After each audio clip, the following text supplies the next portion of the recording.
March 22, 2026. LaGuardia Airport, New York. The time was approaching 11:37 in the evening. From the outside, everything looked normal. Aircraft were coming in on final approach. Controllers were talking on their radios. Ground crews were doing their jobs. The airport was humming along the way it does every single night. Nobody knew that in less than 60 seconds, 2 people would be dead. Nobody knew that 39 others would be on their way to hospital. And nobody knew that this night would become the subject of one of the most detailed accident investigations in recent American aviation history.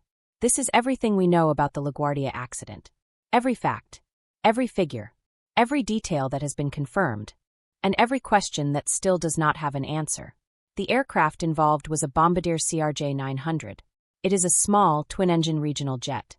It carries around 76 passengers and is commonly used on short routes across North America. It is a reliable aircraft with a long safety record. On this night, it was operating as Jazz Aviation Flight 8646. Jazz Aviation is a regional carrier that operates flights under the Air Canada Express brand. The flight had departed from Montreal, Canada, and was arriving at LaGuardia on a routine short-haul route. There was nothing unusual about the flight itself. No mechanical problems. No other issues. No emergency had been declared. The aircraft was working exactly as it should. The approach into LaGuardia was normal. The crew had been cleared to land on runway 04 and were on their way down. This was the third and final flight of the day for the 2 pilots on board. They had started their day together that morning. It was the first day of a 4-day trip. The captain was sitting in the left seat. He had accumulated a total of 3,560 flying hours across his career. Out of those hours, 1,600 had been flown with Jazz Aviation. He had only recently been promoted to captain, just 3.5 months before this accident happened. That is a very short time. The upgrade from first officer to captain is one of the biggest steps in any pilot's career, and he was still in the very early stage of that new role. The first officer was sitting in the right seat. He had a total of 718 flying hours in his career. Of those, 435 hours had been flown with Jazz Aviation. He was the pilot flying the aircraft that evening, which means he was the one physically operating the controls during the approach and the landing. It was only the second trip that these 2 pilots had ever flown together. They were still getting to know each other as a crew. Both pilots were qualified to do their jobs. They were properly licensed and trained. But they were also relatively junior in their positions, and on this night they were flying into a situation that had nothing to do with their skill or their experience. The danger was not coming from above. It was waiting for them on the ground. Tragically, neither the captain nor the first officer survived the accident. They were the only 2 fatalities of the entire event. Among the 72 passengers, 2 flight attendants, and the 2 ground crew members in the vehicle that was struck, a total of 39 people were transported to local hospitals. 6 of those 39 had serious injuries, but every single one of them survived. Only the 2 pilots lost their lives. To understand everything about this accident, you cannot only look at the Jazz flight. You have to look at what else was happening at LaGuardia that same evening, because without that second event, the fire trucks would never have been on the runway. Earlier that night, a United Airlines Boeing 737 MAX 8 had serious problems. The aircraft attempted to take off and rejected it. Then it tried again and rejected the takeoff a second time. 2 rejected takeoffs on the same flight is an extremely serious situation. After the second abort, the aircraft was directed to a taxiway and stopped there. The pilots of the United aircraft then faced another problem. They could not find an empty gate to bring their passengers to. The aircraft was stuck on the taxiway with nowhere to go. And then, making the situation even more urgent, people inside the cabin started noticing smoke and fumes. The crew was now seriously considering whether they needed to evacuate the aircraft right there on the taxiway or whether they should bring stairs to let the passengers off the plane on the ground. This was a full, active emergency happening on the same airport at the same time as the Jazz flight was on approach. Because of the United aircraft situation, the Airport Rescue and Firefighting Team, known as ARFF, was called into action. A convoy of 7 vehicles was mobilized and sent toward the stranded United aircraft. The convoy included 4 fire trucks, 1 tool truck, 1 air stair truck, and 1 Port Authority police car. This convoy was the reason fire trucks were moving across the airport on that night. And one of those trucks would end up on runway 04 at exactly the wrong moment. The lead fire truck in the convoy had 2 crew members inside. The driver had 3 years of experience working as an ARFF driver at LaGuardia. At the time of the accident, he was 5.5 hours into a 12-hour shift. He was not exhausted. He was not new to the job. He had done this kind of work many times before.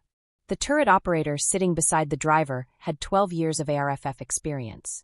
He had been in this industry for over a decade. He was 4.5 hours into his own 12-hour shift. He knew the airport. He knew the procedures. He was experienced by any reasonable standard. These were not people who were careless or untrained. They were doing their jobs in a high-pressure situation, responding to a real emergency on the other side of the airport. 2 air traffic controllers were working in the LaGuardia Tower that night. The first controller, the tower controller, was responsible for communicating with arriving and departing aircraft. He had 18 years of experience in air traffic control. He was 42 minutes into his shift when the accident occurred. The second controller had 19 years of experience. He was 51 minutes into his shift. On paper, his job was to handle departure clearance deliveries and ground traffic, meaning he was supposed to be the one talking to vehicles moving on the taxiways and runways. But the second controller, who also had a supervisory role that night, was completely consumed by the United 737 emergency. That situation was demanding his full attention. He was coordinating where the aircraft would park, whether stairs were available, and managing all the safety concerns around the smoke and fumes in the cabin. Because his colleague was so deeply tied up, the tower controller had quietly started handling some of the ground traffic himself. This is not unusual. Controllers help each other during busy or complicated situations. But it meant that the tower controller was now managing both arriving aircraft and ground vehicles at the same time. 2 jobs instead of 1. At LaGuardia, it is standard practice during the late-night shift for a single controller to handle both tower and ground frequencies. But that procedure is normally only started after midnight, when traffic drops off. At 11:37 p.m., that point had not been reached yet. The situation had pushed the controllers into that combined role earlier than normal. When the 7 ARFF vehicles got the call to move, they gathered near the fire station area on the airport. The original plan was for the tool truck to lead the convoy across the airport toward the United aircraft. But the tool truck had trouble reaching the tower on the radio. The crew tried to transmit, but it appears they were stepped on, meaning another person was transmitting on the same frequency at the exact same moment, and their message was completely lost. The tower never heard them. The tool truck tried and failed to establish communication. Because of this, the trucks coordinated among themselves on their own private frequency. They reorganized the convoy. The large fire truck, the one with call sign Truck 1, moved to the front and took over as the lead vehicle. Truck 1 then contacted the tower controller directly and said that it and the vehicles behind it wanted to cross runway 04 at taxiway Delta. The controller cleared them to cross. Here is the moment where 2 separate stories became one fatal event. 21 seconds before the fire trucks had even started moving from the fire station area, the tower controller had already issued a landing clearance to Jazz Flight 8646. At that point, the CRJ-900 was on final approach, roughly 5 miles out, at an altitude of about 1,900 feet. The plane was coming down. It had been told it was clear to land on runway 04. By the time Truck 1 asked to cross that same runway, the aircraft was significantly closer and lower. The controller, managing multiple tasks and communications at once, gave the crossing clearance anyway. For just a moment, he apparently did not connect the 2 clearances in his mind: the landing clearance he had given to the aircraft and the crossing clearance he was now giving to the truck. 2 clearances. Same runway. Same moment. One to a jet coming in at over 100 knots. One to a truck moving across the pavement. This type of error is known in aviation as a clearance conflict. It is one of the most dangerous mistakes that can happen at a busy airport. And it had just happened at LaGuardia. LaGuardia Airport has an automatic safety system called the Runway Status Lighting System. Part of this system consists of runway entrance lights, small lights embedded in the pavement at the point where taxiways meet runways. When an aircraft is landing or taking off on a runway, these lights turn red automatically. They are not switched on by a controller. They respond to radar and sensor data by themselves. They are designed as an absolute last line of defense, a warning that cannot be switched off by human error or radio confusion. 5 seconds before the tower controller cleared Truck 1 to cross runway 04. Those red runway entrance lights at taxiway Delta had already switched on. Red means stop. This is not a suggestion. It is not something that can be overridden by a radio call from the tower. Every single person who works on an airport, pilots, drivers, ground crew, is trained to understand that red lights at a runway entrance mean you do not cross. Period. Even if a controller tells you it is okay. The lights take priority over everything. But Truck 1 moved across those red lights and continued toward the runway. We do not know exactly why. That is one of the things the full investigation will have to answer. Whether the crew saw the lights and misunderstood them, whether the lights were not visible clearly from their position, or whether something else caused them to keep moving, we do not have that answer yet. What we know is that the truck did not stop. The last 60 seconds. The other vehicles in the convoy further back could see what was developing. Their crews spotted the approaching aircraft and immediately called out on their internal frequency. Stop! Stop! Stop! The tower controller also saw the conflict forming on his display. He transmitted to Truck 1 telling it to stop. At that moment, the truck was crossing taxiway Alpha Alpha, the parallel taxiway that runs alongside runway 04. The actual edge of the runway was still a short distance ahead. The controller transmitted again. Stop! By now, Truck 1 was approximately 100 feet from the edge of runway 04. It was traveling at 29 miles per hour, about 47 kilometers per hour. From the interviews conducted after the accident, it appears the crew inside Truck 1 did not understand that these stop calls were directed at them. They kept moving. And then something happened that nobody has been able to explain yet. 3 seconds before the collision, the red runway entrance lights switched off. The lights that had been showing red, the automatic warning system that was doing exactly what it was supposed to do, simply went dark. They turned off by themselves at the worst possible moment. This can be seen clearly in video footage of the accident. The NTSB preliminary report confirms it happened, but does not explain why. This is one of the most important unanswered questions in the entire investigation. 1 second after the lights went off, the CRJ-900 touched down on runway 04. Its main wheels made contact with the pavement. As the aircraft rolled forward and the nose came down, the first officer handed control over to the captain. This is standard procedure after touchdown. The pilot flying hands over to the pilot monitoring so the captain can manage the rollout and braking. The aircraft was moving at 106 knots at that moment. That is approximately 122 miles per hour. Truck 1 was sitting directly in its path, still moving at 30 miles per hour. The pilots began braking hard. The aircraft slowed from 106 knots down to 90 knots in the final seconds. There was also a 6-degree left rudder input recorded. The pilots were trying to steer the nose of the aircraft away from the truck. The driver of Truck 1 turned his steering wheel sharply to the left, trying to get out of the way. None of it was enough. The CRJ-900 struck Truck 1. The cockpit, where the captain and first officer were seated, absorbed the full force of the impact. Both pilots died. The passengers behind them, protected by the structure of the fuselage, survived. The 2 crew members in the fire truck survived, though they were among those taken to hospital. LaGuardia was using a ground radar system called ASDX on the night of the accident. This system is designed to help controllers track the positions of aircraft and vehicles on the airport surface. It shows their locations on a screen in the tower and is capable of generating alerts when it detects that 2 things are on a collision course. The NTSB confirmed that ASDX was operating normally that night, but it still failed to generate any warning. The reason is that the ARFF vehicles at LaGuardia were not equipped with transponders. A transponder is an electronic device that broadcasts a vehicle's exact identity and precise location. Without transponders, the ASDX system had to try to detect the trucks using raw radar returns alone. Radar returns from ground vehicles are weak, inconsistent, and unreliable compared to transponder signals. On the night of the accident, the system could only detect 2 out of the 7 vehicles in the convoy. And because the radar returns from those 2 vehicles were too weak and too intermittent to build a reliable track, the system never reached a high enough confidence level to generate an audio or visual alert. The safety net that could have warned the controller about the conflict was blind to most of the vehicles on the ground. And it was blind because those vehicles were not equipped with the technology they needed. Because this is still only a preliminary report, there are significant things we do not yet know. Everything we know has been covered above. But these are the gaps that remain. We do not know what the pilots said to each other in the cockpit during the final approach and the last seconds before impact. The cockpit voice recorder captured everything, and it is confirmed that the pilots could hear the radio calls between the tower and the fire truck. But the NTSB has not released the cockpit voice recorder transcript. That will come in the final report.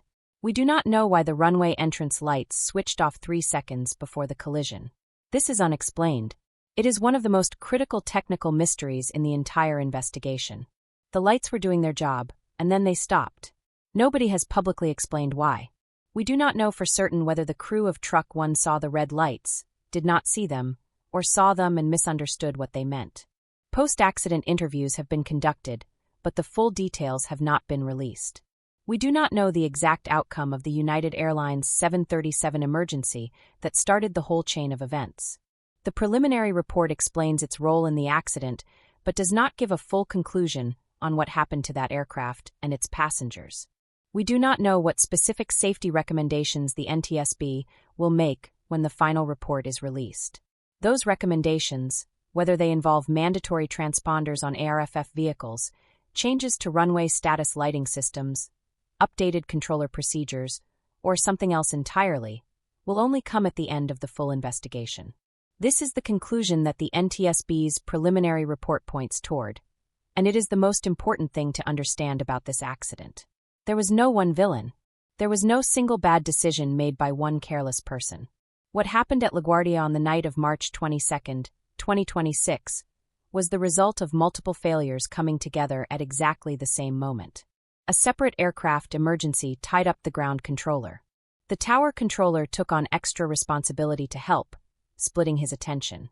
A radio transmission failure reorganized the convoy without the tower's knowledge. A landing clearance and a crossing clearance were both issued for the same runway. Red warning lights were not heeded. And then those warning lights switched off at the most critical possible moment. Ground vehicles were not equipped with transponders, so the radar safety system could not see them. No single alert was generated. In aviation safety, this is called the Swiss cheese model. Every layer of the system has holes. Normally, the holes in different layers never line up. On this night, they lined up perfectly, one after another, until there was nothing left to stop what happened. Every person involved was trying to do their job. The controllers were managing an unusually difficult night. The ARFF crews were responding to a genuine emergency. The pilots were executing a normal landing on a runway they had been cleared to use. Nobody set out to cause this. And yet 2 people did not go home. The NTSB released its preliminary report on April 23, 2026, 1 month after the accident. A preliminary report covers the basic facts of what happened. It does not assign cause. It does not make safety recommendations. It simply lays out what the investigation has found so far. The full and final report will take up to a year or more to complete. That report will go much deeper. It will analyze the cockpit voice recorder in full detail. It will examine the runway entrance lighting failure. It will look at ARFF vehicle equipment standards. It will study controller workload and communication procedures. And it will make formal recommendations to the FAA and to the aviation industry to try to make sure this never happens again. Until that final report is released, there are still questions without answers. But based on everything the preliminary report has told us, the picture is already clear enough to understand what happened that night, why it happened, and why it is so important. A CRJ 900 landing at LaGuardia. A fire truck crossing a runway it had been cleared to cross. A controller who had already cleared a plane to land on that same runway. Red lights that were on, and then inexplicably went off. A radar system that could not see the vehicles it was supposed to track. 2 pilots who had no warning and no time. That is the LaGuardia accident. 2 people lost their lives. Dozens more were injured. And an investigation is now underway that will spend the next year trying to make sure that the holes in the Swiss cheese never line up like this again. When the final report comes, there will be more to say. More answers. More details. More clarity on the questions that remain open today. But right now, in April 2026, based on every confirmed fact from the NTSB preliminary report, this is everything we know. All details in this article are sourced directly from the NTSB preliminary report released on April 23, 2026. The final report is expected within 12 months of the accident date.